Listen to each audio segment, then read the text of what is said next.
नमस्कार, मैं राजेश सूडिया। स्वागत है आपका डीआरटी न्यूज़ में। अलवर जिले की बानसूर पंचायत समिति की ग्राम पंचायत माजरा अहीर की वर्तमान सरपंच श्रीमती सावित्री देवी व उनके प्रतिनिधि राजेंद्र यादव ने मिलकर पंचायत के किन किन मुद्दों को प्राथमिकता दी है और उनके कार्यकाल में पंचायत के कौन कौन से विकास कार्य को धरातल पर लाया गया है, पंचायत किस विकास से वंचित है। आइए सुनते हैं डीआरटी न्यूज़ स्पेशल मीटिंग के दौरान हुई यह विशेष वार्ता। नमस्कार, आप देख रहे हो डीआरटी न्यूज चैनल में आपके साथ सोनाता वीर सिंह। तो आज हम पहुंच चुके हैं ग्राम पंचायत माजरा अहीर पंचायत समिति बानसूर जिला अलवर, जो यहाँ की वर्तमान सरपंच है श्रीमती सावित्री देवी जी। उनके सपुत्र हमारे साथ जुड़े हुए हैं सरपंच प्रतिनिधि के रूप में राजेंद्र कुमार यादव जी। तो इनसे आज खास मुलाकात के अंदर बात करेंगे कि क्या ग्राम पंचायत के मुद्दे हैं, क्या मसले हैं, किन उद्देश्यों को लेकर चुनावी मैदान में आए थे। जैसे कि 2 साल भी इनके पूर्ण हो जाएंगे अक्टूबर के अंदर। तो बात करेंगे ग्राम पंचायत के मुद्दे मसलों के ऊपर। सरपंच साहब, पहले तो हमारे चैनल के अंदर आपका बहुत बहुत स्वागत है। धन्यवाद जी आपको। जी, तो सरपंच साहब, पहले तो अपने राजनीतिक परिचय की बात करें तो राजनीति में कितने टाइम से हो, क्या आपका राजनीतिक कैरियर है? राजनीतिक करियर पहले भी कुछ नहीं रहा जी, अभी जैसे बस सरपंची के बाद ही राजनीतिक करियर स्टार्ट हुआ। क्या बात है। जैसे कि सरपंच साहब ज़्यादा लंबे टाइम से राजनीति में नहीं है, 2 साल हुए इनको राजनीति में आए हुए। तो सरपंच साहब, बात करें अपने ग्राम पंचायत की, ऐसी आपको सबसे बड़ी क्या समस्या लगी जिसकी वजह से आपको चुनावी मैदान में आना पड़ा और आपने ये सोचा अगर हम यहाँ से सरपंच बनते तो सबसे पहले इस समस्या का समाधान करेंगे? ऐसी कोई समस्या? मेरी ग्राम पंचायत में कुछ जैसे मूलभूत सुविधाएं होती हैं जो आम जनता को नहीं मिल पाती, जैसे गरीब लोग हैं जी, उनको नहीं मिल पाती थी, और जो पैसे वाले हैं जी, उनको वो सुविधाएं मिल जाती थी, ठीक है, जिससे वो गरीब लोग एक सरपंच की तरफ मुंह करके और देखना पड़ता था, उनको पूरी सुविधा नहीं मिलती थी। जैसे इंदिरा आवास हुआ या खाद्य सुरक्षा में हुआ जी, या और भी कुछ सुविधा हुई जी, और जैसे मूल सुविधा होती थी जैसे चिकित्सा, लाइट, पानी की, क्या बात है, और रोड की जी, तो क्या प्रॉपर मिल नहीं पाती थी जी जी जी। उसके लिए मैंने पूरा करने के लिए जी राजनीति में बिल्कुल बिल्कुल।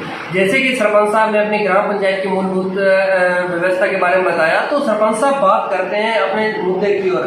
कहते हैं ग्राम पंचायत के अंदर मुद्दे तो बहुत होते हैं, लेकिन अहम मुद्दा है शिक्षा का। और कहते हैं शिक्षा एक वह शेरने की दूध है जो पिएगा वही दगड़ेगा। तो अपनी ग्राम पंचायत माजरा अहीर की बात करें, शिक्षा का क्या स्तर है अपने? नहीं, शिक्षा का स्तर मेरी ग्राम पंचायत में अभी बहुत अच्छा चल रहा है जी, ठीक है। और मेरी ग्राम पंचायत में लगभग 7 स्कूल हैं। क्या बात है, ठीक है, जिसमें एक आलनपुर स्कूल है जी, उसमें 267 बच्चों की स्ट्रेंथ है। क्या बात है, ठीक है। तो आज के टाइम में जो सरकारी स्कूलों में जो स्ट्रेंथ होती है वो कहीं पे गिनी चुनी हुई देखने को बिल्कुल बिल्कुल राइट बात है, बिल्कुल राइट। तो यदि शिक्षा के स्तर है तभी इतने बच्चे। बिल्कुल बिल्कुल बिल्कुल। और अगर अपने बात करें सरपंच साहब की बालिका शिक्षा की, देखा जाता है बालिकाओं को हर क्षेत्र में पीछे रखा जाता है, या तो उनकी कम एज में शादी कर दी जाती है, या जिसे अपने बाल विवाह का रूप दे सकते हैं, या उनको स्कूलों से हटा लिया जाता है। तो ऐसी कोई समस्या अपने यहाँ? नहीं, ऐसी कोई समस्या नहीं है जी। तो अगर आप बात करें, आप ये कि युवा सरपंच प्रतिनिधि हो, आज आपको पूरे भारत देश के युवा देख रहे हैं, ग्राम पंचायत जिले के युवा देख रहे हैं, तो नशे की प्रवृत्ति की बात आ जाती है। तो अपनी ग्राम पंचायत माजरा अहीर के अंदर नशे की प्रवृत्ति किस प्रकार की है? नहीं, नशे की प्रवृत्ति मेरी ग्राम पंचायत में इतनी ज़्यादा नहीं है। कुछ काफ़ी लोग हैं जो 60 से ऊपर करते हैं, तो वो भी एक निमन तरीके से जो अपने करते हैं उसी तरीके से। जी जी जी। तो सरपंच साहब, अगर अपने बात करें नेक्स्ट मुद्दे की ओर, तो बात आ जाती है किसानों की। और आप भी एक खेती से जुड़े हुए हो और किसान की आपको समस्या के बारे में अच्छी तरह से पता है। बात करें भारत देश की किसान की, आपकी ग्राम पंचायत की बात करें तो 70% आबादी है वो खेती पर निर्भर करती है। तो कहते हैं कि भारत देश है वो जवान और किसान पे टिका और कृषि प्रधान देश है, और यहाँ की जो 70% आबादी है वो खेती पर निर्भर करती है। जो इस बार यूरिया DAP की किल्लत देखने को मिली, किसान थे तो दर भटक रहे थे, लंबी लंबी लाइनें देखने को मिली, तो अपने यहाँ पे किस प्रकार की सुविधा मुहैया हो पड़ी? जैसे किसानों को DAP और यूरिया की किल्लत मिली तो कुछ दिन यहाँ पे हमको भी झेलनी पड़ी जी, किंतु उसके बाद वो यूरिया और DAP उपलब्ध हो गया था जी। और अगर बात करें तो ग्राम सेवा सहकारी समिति अपने कौन सी जगह पे है, जिससे वहाँ पे क्या सुविधा मुहैया हुई? ग्राम से एक समिति है माजरा में जी, ठीक है, वहाँ पे मतलब जो ग्राम सेवा सहकारी समिति से जैसे खाद होता है जी, वो खाद भी उपलब्ध होता है टाइम पे, जिस टाइम आता है वहाँ पे। और जैसे ग्राम सहकारी समिति से जो लोन मिलता है वो भी मेरी पंचायत में ग्रामीणों को दिया जाता है। क्या बात है। तो सरपंच साहब बात करें अपने यहाँ पे जो मृत्यु भोज की, जैसे कि अपने सीएम साहब और पीएम साहब ने गाइडलाइन जारी की थी कि मृत्यु भोज बंद होना चाहिए, तो आज अपने ग्राम पंचायत स्तर पे बात करें तो आज मृत्यु भोज की क्या स्थिति है? मृत्यु भोज ने बंद कर रखा है। वैसे कुछ जो पुराने लोग हैं वो इस चीज को नहीं कर रहे जी, और वो इस मृत्यु भोज को चालू रखते हैं, किंतु इसका नाम बदल के जी, एक सवामणि का रूप देके और वो इसको कर।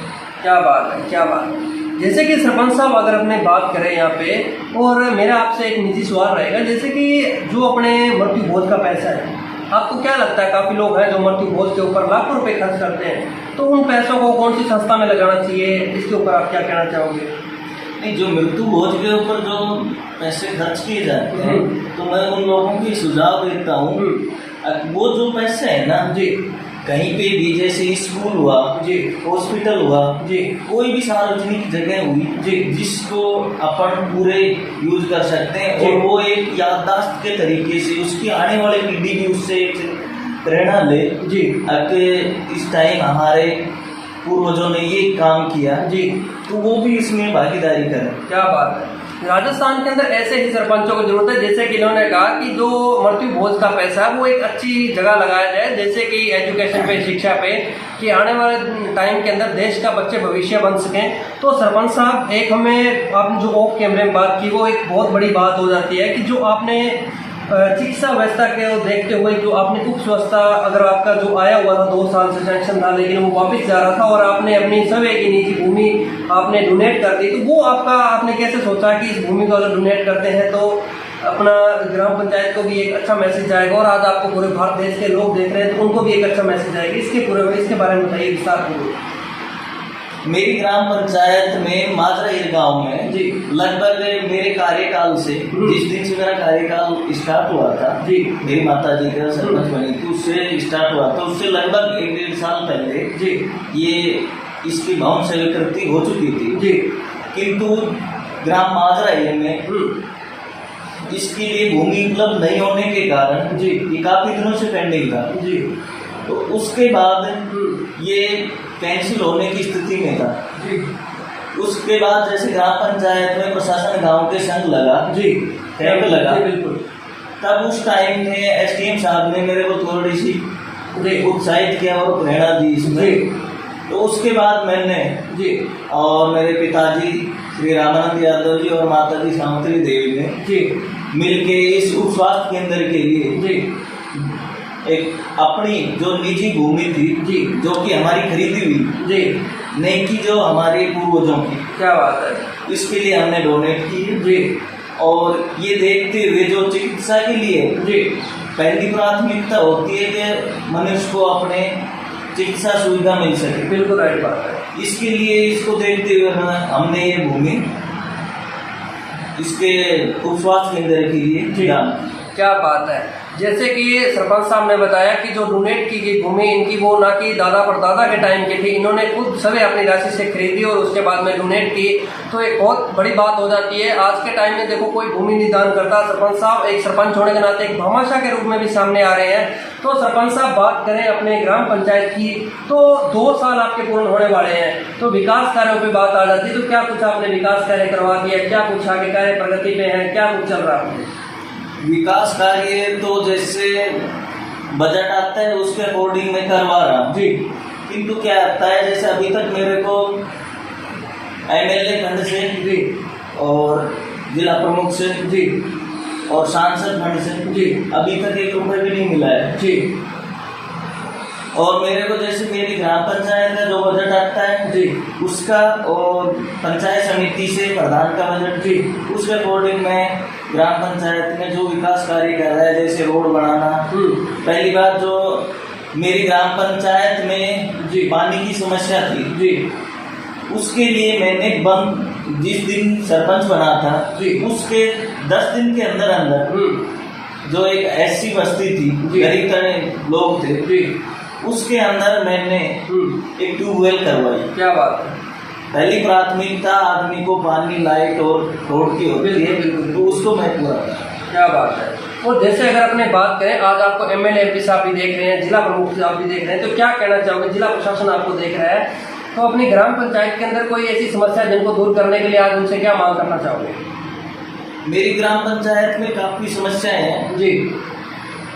बहुत ज्यादा समस्या तो आज के टाइम में ग्रामीण परिवेश में रास्ते की समस्या बन चुकी है। बिल्कुल। रास्ते की समस्या हर आदमी को, आज पहले तो ये समस्या नहीं जी। थी, तो आज हर ग्रामीण अपने खेतों में बसा हुआ है। बिल्कुल बिल्कुल। और उसको जाने आने के लिए रास्ते की समस्या होती है। जी। तो मेन समस्या ग्रामीण परिवेश में रास्ते की है। जी। तो मैंने इसको लेके पहली प्राथमिकता रखे जी। और इन रास्तों को सुधारने के लिए जी। और रास्तों को जो गवर्नमेंट जी में कटवाने के लिए जी पहल की। क्या बात मैं है। क्या बात है। तो ये थे हमारे साथ ग्राम पंचायत माजरा अहीर के वर्तमान सरपंच प्रतिनिधि, जिन्होंने आज अपने खास मुलाकात के अंदर बात की। तो सरपंच साहब, आपने हमें 10 मिनट टाइम दिया, आपका बहुत बहुत धन्यवाद। आपको भी इसके लिए बहुत बहुत धन्यवाद। जी।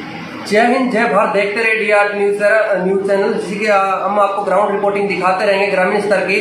जय हिंद, जय भारत।